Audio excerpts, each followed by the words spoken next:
It's time for another edition of PRosé with Vicky Locke and Cindy Woolley from C2 Communications.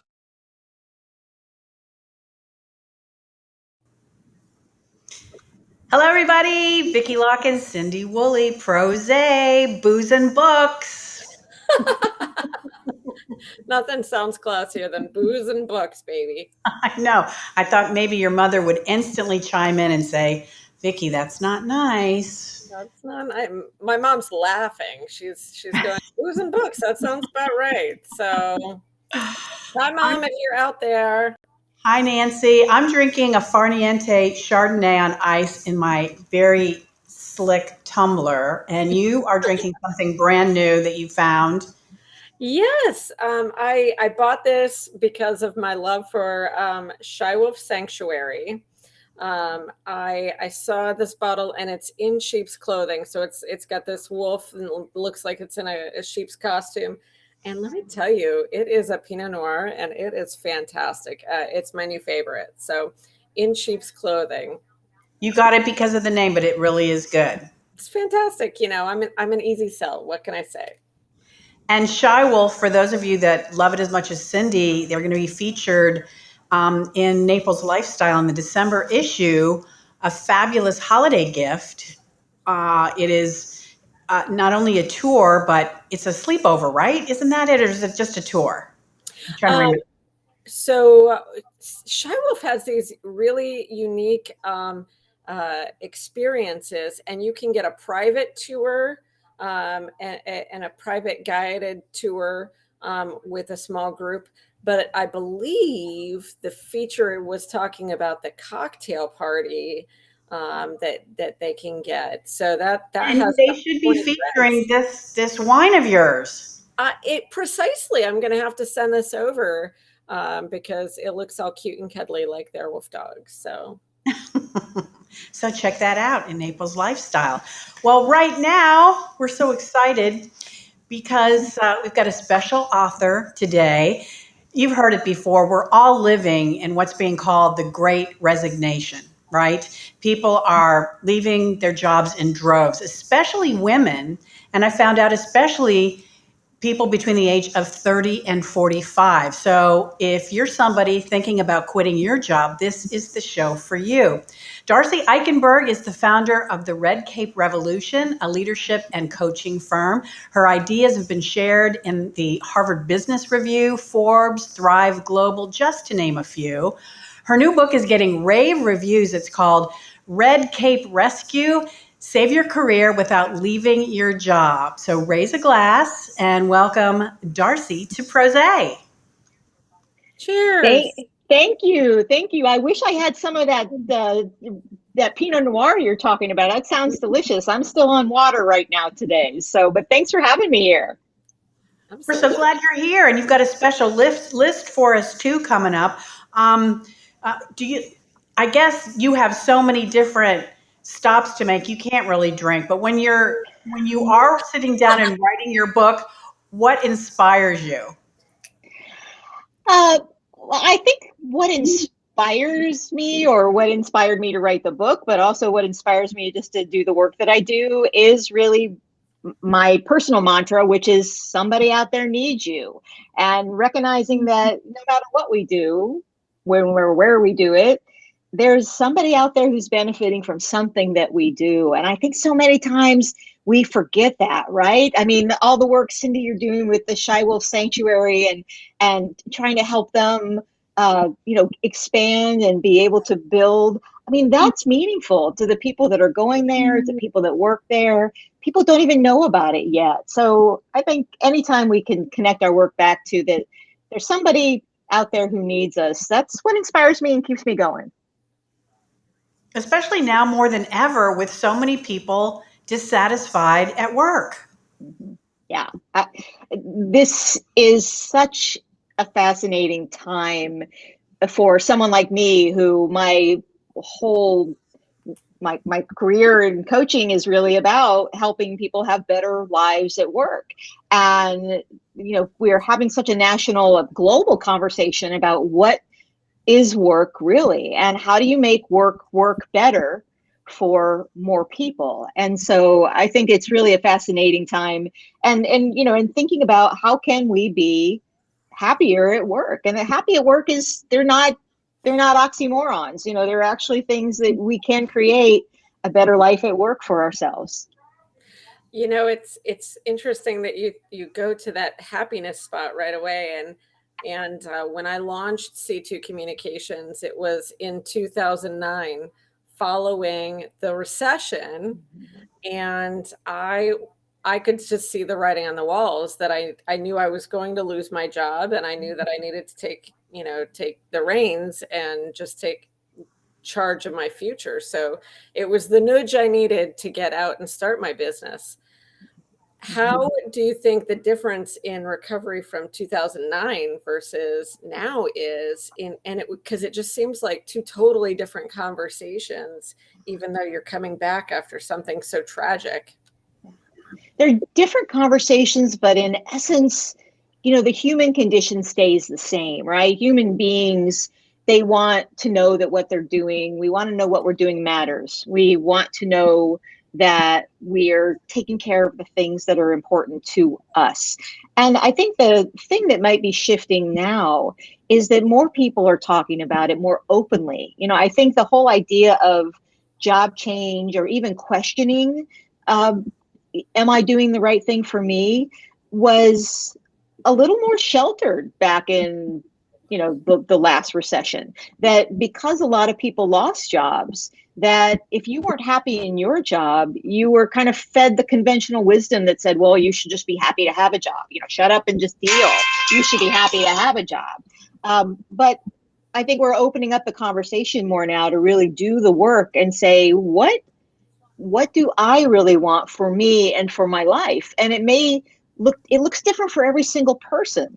And so this is one of the things I worry about with this thing we're calling the Great Resignation, is that I want to encourage people to do the work for themselves and not just sort of leap into trends because it seems like, well, everybody's doing it. There are a lot of opportunities that times of change bring that we can take advantage of right now. Mm-hmm. I'm wondering if the statistic that I read today that more women than men are quitting their jobs has to do with childcare, and maybe just the lack of available childcare. Yeah, the statistics, McKinsey and Lean In just did some research in this calendar year around the impact on women, and also women reporting higher volumes of burnout. So even if they haven't left, but really taking the brunt so often of a lot of not only the care at home, but even like the care in the workplace, sort of the care and the feeding of teams and projects and other things. And I think it was as much as 40% or more that experienced more burnout in 2021 than in 2020. And we can't forget all that was going on in 2020. But it's interesting, in the last jobs report, I think there were 300,000 more women that went back to work. But we know there are issues that are specifically around family and around being, when we don't have solutions for childcare or for just schools are closed. Our women are still having the brunt of it, and there's a lot of choices that I think are very hard for women to make. My advice always is to make sure that you're thinking through what is right for you, and not just assuming that if you need accommodations or you want different accommodations, that they're not going to be possible where you are. Because right now, everybody needs great talent. You have so much more control than you give yourself credit for, but we're not often asking for what we need. And I think that's something that's getting in people's way. Absolutely. So you want to get into your list on the reasons so many people, many that are probably watching and listening right now, are unhappy, and what we can do about it? Yeah, absolutely. So I've got 5 things that, why people stay unhappy at work, but also how we can fix it. And so, the 5th one on the list is that you've forgotten how much you control. And one of the things I talk about in my new book, and talk about just with my coaching in general, is that you only control 3 things: everything you think, everything you say, and everything you do. And that's it. And we try so much to control everything. We want to control every outcome. But if there's anything that COVID taught us, is that we are so not in control of so many things. And that was true beforehand. So, we forget how much we control. We forget that we control the way we think about things, the way we say things, and the way we do things. So that's number 5.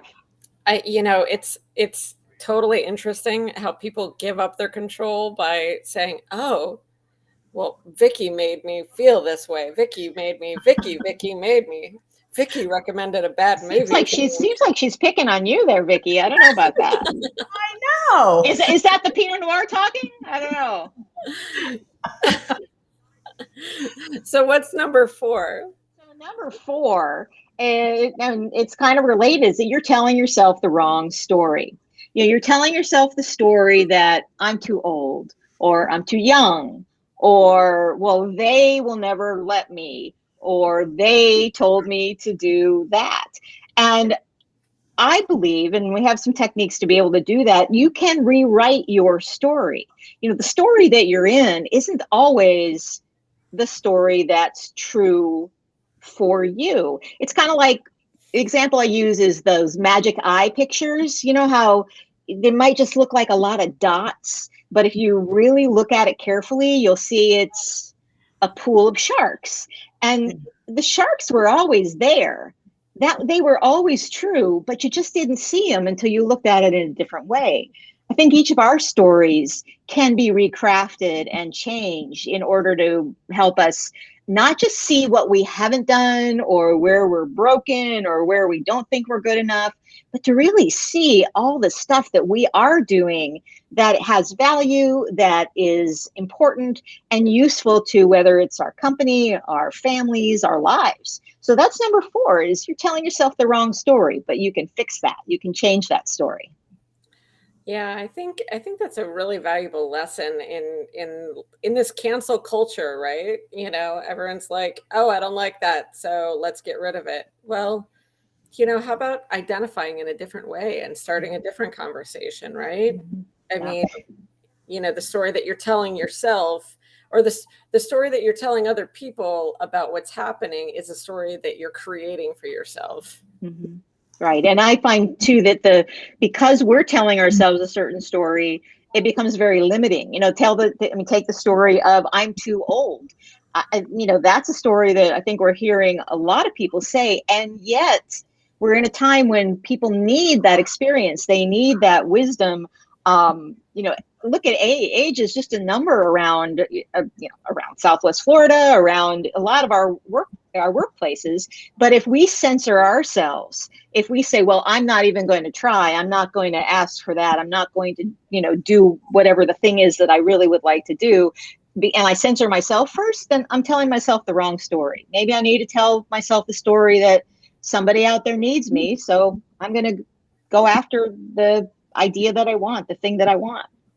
I absolutely love that. And I got an email from somebody that is in the education field, and they've been in, say, 30 years, and they're thinking that the whole system is broken, and should they move into the business sector? But again, is it too late in life? And what would you tell them? Yeah. First of all, I would say it's never too late to be who you might have been. I didn't make that up. I don't remember the author that said that, but it's a quote that does stick with me. So I think that when someone has been in one area for a long time, sometimes they are trapped in a story of thinking, oh, I've only been a teacher, or I've only been this or that.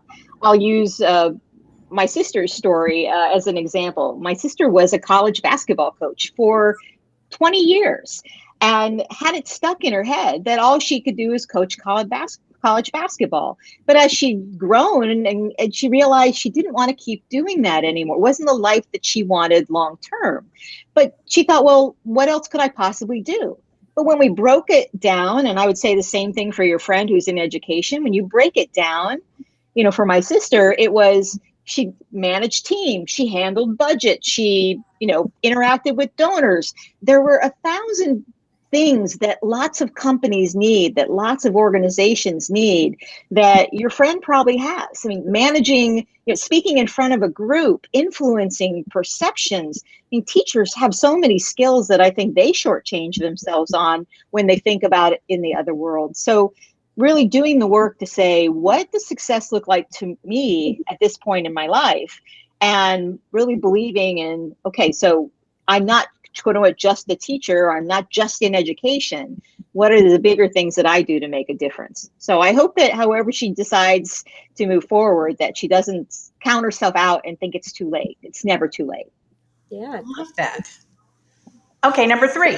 Yeah, so it actually goes to number 3 in many ways, because one of the things that gets in the way of being happy at work is we're losing the battle of the brain. The battle of the brain is this little prehistoric part of our brain. Technically, it's called the amygdala, but it is the part of our brain that is sending us those messages that are the messages around, oh, you're not good enough. Don't try that. And its biological intent has always just been to keep us safe.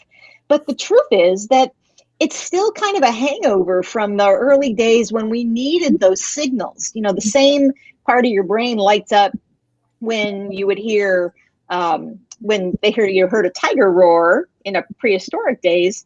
The same part lights up now when you hear like your family member roar. It still reacts to the hormones. It triggers things through your body. But we've listened to that part of the brain and we think that that's us. But it's not us. It's just trying to keep us small and safe. So we've got to learn how to conquer that battle, that part of the brain, and bring up the side of ourselves that says, you know what? Somebody does need me. I could try that. I might not get it. I might, but I'll learn something along the way. So we've got to learn to win the battle of the brain instead of giving up and saying, oh, yeah, I have these thoughts that I'm not good enough, so I must not be good enough. It's never true. The brain lies. I tell you, my brain hears my email ding dong. Like I'll be in the other room and like the computer goes doing, and I'm like, stress is amping up. And so I just was like, so. Well, and there are a lot of things that are stimulus for us, and a lot of that does go back to some of the prehistoric parts of our brain. And there's been tons of neuroscience done by people a whole lot smarter than me on this topic. But this is why in our modern world we have to make some choices about how we conquer it, how we control it. It may be turning off notifications. It may be changing the story about email from being here's more stress coming in to, hey, what cool opportunities are coming my way. It's back to taking control. One of the things that I talk about in the book is how to actually give that little voice a name. So separate it from yourself and kind of talk back to it. I like to choose a name that's somebody you would like to tell off a little bit. So I have one client who it was like I think it was her first grade teacher who would always criticize her for talking too much. And this woman now makes her living talking. So, so she's like, thank you very much, Mrs. Washington. It's you just separate that. So there are these things that we can do that we laugh at, but because we laugh, it does remind us. It's like, yeah, I'm not pond scum. I actually am good at what I do, right? But how many times, especially as women, do we get trapped in some of those thoughts and we get into what I call the swirl, right? And it's hard to get out of the swirl. You've got to learn to conquer the battle of the brain. True. And I understand you don't have television sets in your home. I do not have. I was talking to Cindy about Yellowstone just started on Sunday. She doesn't watch it. Obviously, you don't. Was that a way for you personally to just de-stress? It was an intentional choice when I moved to Southwest Florida. In my old house in Atlanta, your old stomping grounds, I had 6 TVs. And I realized when Nothing wrong with that. Well, exactly, yeah. But and because I love it, I would catch myself managing my schedule around the TV schedule, and I would stay up later, than I really wanted to. And so it was a little bit of a macho experiment when I came here to say, let me see what it would be like just to not have TVs in my house. It doesn't mean I never see it. It doesn't mean if there's something really amazing that I might not stream it on an iPad or what have you. And also, just to caveat it, I don't have little kids in the house. I don't, I can get away with creating the environment that's going to work for me. But it was intentional to say, let me seek out the news I want instead of having it come at me all the time. And I do think it's a way that has helped me stay in tune with, my better self. Conquering the battle of the brain is to not hear as many voices and not hear as much competing for my attention. So try to keep to my own attention. So, and I haven't missed much. There's very little things that you could talk about that I wouldn't know what it is. I know where Yellowstone is. So, yeah. Okay, number 2 on the list. Oh, you beat me. She's like, watch Yellowstone, Cindy. And I said, what? Kevin Costner, Rip. Oh my gosh. I'm going to have to watch it now because of Kevin Costner. I don't think I knew he was ripped in it. So that might turn the tide the next time I'm on the road and I need something to watch. But I did know that he was in it. So. Okay, let's get to number 2. Okay, number 2 is you're assuming negative intent. This is where we're making up stories for other people. And we are reading into what other people are saying or doing or emailing us. We were talking about email before.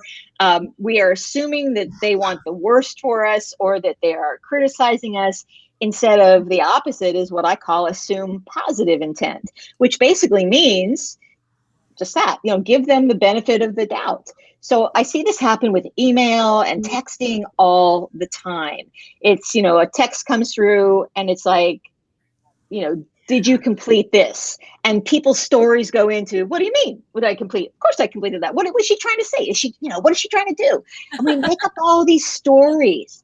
And, digital communication is awful for emotional clarity.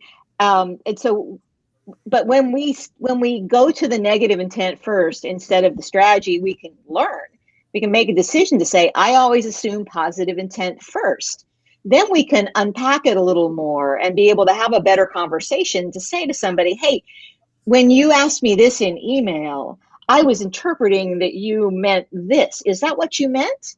And it can clear the decks of so much, frustration and anger and just wasted time and energy by assuming positive intent. Now, sometimes people's intent, it is negative. Like, yes, they were criticizing you or they did have a problem with something you did. But if you start with assuming the positive, then they have to get to the point, you hold them accountable where they are going to have to tell you. They're going to have to say, yeah, Vicki, that wasn't exactly what I thought it was going to be. Great. Then you're on the same page and But if we assume negative intent first, we're never sure. And it feels pretty crappy. That is such a great strategy, not just in work, but in life in general. And I've been in with my business coach, and we started this conversation, several years ago where we're removing the stories. And so my daughter's in the conversation. And, if I get into too negative a spot, she'll be like, oh, what story is playing in your head, Mom? I'm like, nothing now. Yeah. Well, and we don't realize it when this is back to the science of the brain. The brain wants certainty. The brain wants to clarify everything. The brain hates it when it doesn't know, because that's a safety mechanism, right? If you know what's exactly in front of you, you feel safer. But that's not the world that we ever live in, nor really have we lived in. So we've got to have some tools to be able to say, to stop and to say, what is the story I'm making up around that? And the clue for that in many cases is how you feel. If you feel bad, it's a good sign to be able to say, how can what's a different choice that I can make? How can I think about this differently? What else could this mean is one of my favorite questions to ask. What else could this mean? And when you do that exercise with anything that's bothering you right now, you often can find a lot of other things that the situation at hand could mean. For sure. Darcy Eikenberg is our guest today. Her book is Red Cape Rescue, Save Your Career Without Leaving Your Job. And she's been running down a top 5 list of reasons that you might be unhappy at the job. So we are wrapping up the show with number 1. And the number 1 is that you haven't asked for what you need. So often I'm in conversations with people who are talking about, well, this isn't right and this is happening and I'm wondering this and I'm thinking that. And when we get down to it, it's like, so does anybody else know that the things that you want that you're not getting, or that you want, whether that be flexibility, whether that be you're ready to make more money, whether that be a number of things, could be workload. But very often we think, well, I can't ask for that. Well, why not?